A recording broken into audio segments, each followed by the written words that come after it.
bem? Olá, professores, joia? Olá, professores. O tema da nossa videoaula hoje vai ser avaliação. Nós vamos discutir a respeito da avaliação de uma forma que ela se encaixe dentro do processo de ensino-aprendizagem dos nossos alunos, priorizando uma avaliação mais qualitativa e não quantitativa, fugindo assim de posturas tradicionais e punitivas com relação à avaliação. Esperamos que a gente possa contribuir de alguma forma e dar sugestões e instrumentalizá-los a partir dessa videoaula. Vamos lá? Bem, para algumas disciplinas, o currículo do Estado de São Paulo traz algumas sugestões de avaliações ao longo do desenvolvimento de cada situação de aprendizagem, sejam elas como pesquisas ou trabalhos individuais ou em grupo, produções textuais, resoluções de exercícios, ora envolvendo textos, ora imagens, incluindo aí mapas, gráficos, tabelas, além de debates, entre outras. Mas as avaliações não se resumem apenas a esses exemplos, existem muitos outros. E nós já estamos careca de saber da importância da avaliação no processo de ensino-aprendizagem do nosso aluno. Mas quando nos referimos àquela avaliação escrita, também chamada de prova, como é que estamos nos utilizando deste recurso em nossas aulas? Vale ressaltar que a avaliação deve ser realizada de forma contínua, priorizando a singularidade de cada educando e deve estar atrelada ao currículo oficial do Estado de São Paulo, desenvolvendo atividades que estejam de acordo com as habilidades e competências exigidas no segmento e que possam ser de alguma forma auxiliadas nas disciplinas de matemática e português. Diante disso, precisamos pensar, será que o nosso método de avaliar está coerente com o desenvolvimento das competências e habilidades sugeridas para cada etapa do nosso aluno, ou estamos simplesmente nos utilizando deste processo como um mero medidor de conteúdo? Nossas provas são elaboradas para medir o quanto o aluno decorou de conteúdo ou para verificar se ele é capaz de ler e interpretar um determinado texto ou tabela sobre o assunto trabalhado, por exemplo. Será que estamos elaborando essas provas para punir nossos alunos? Estamos dando o devido retorno após a realização das mesmas? Ou simplesmente anotando as notas vermelhas e azuis no diário de classe? Será que nossas avaliações conseguem diagnosticar as habilidades que não foram adquiridas pelos nossos alunos? O caderno do aluno traz propostas de avaliação, além da correção do conteúdo. Oferece um diagnóstico amplo do processo de ensino-aprendizagem e é um estímulo aos alunos para que eles próprios possam analisar seu desempenho.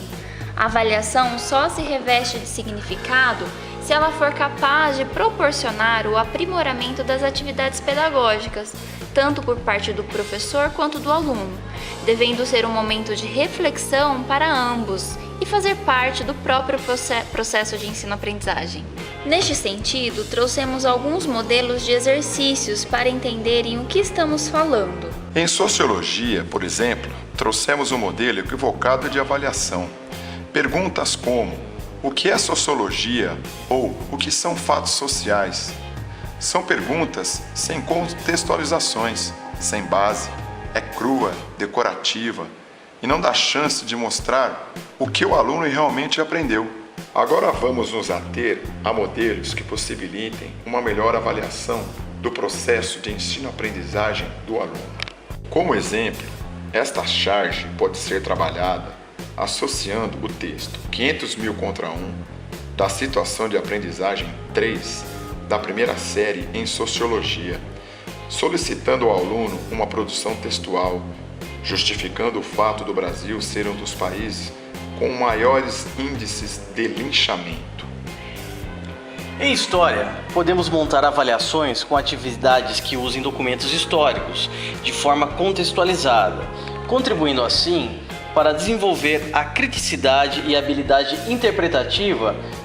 Devemos também estimular a leitura visual de uma forma ampla.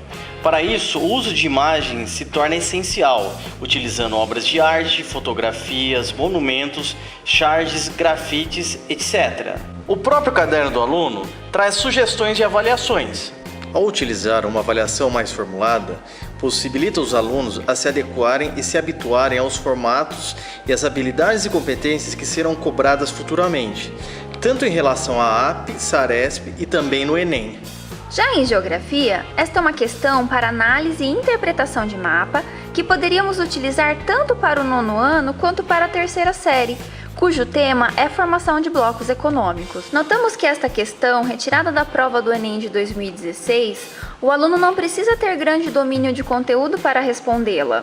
Se ele tiver uma noção da capacidade econômica da maioria dos países descritos na imagem, ele mata a charada. Porque os países mencionados não apresentam composição estratégica em elevado padrão social, nem de integração monetária, nem de alto desenvolvimento tecnológico e muito menos de identidade cultural semelhante. Esta outra questão de geografia para a 2ª série traz a leitura do gráfico, cuja análise está em verificar o aumento da população rural e urbana brasileira ao longo das décadas e o motivo pelo qual isso ocorreu.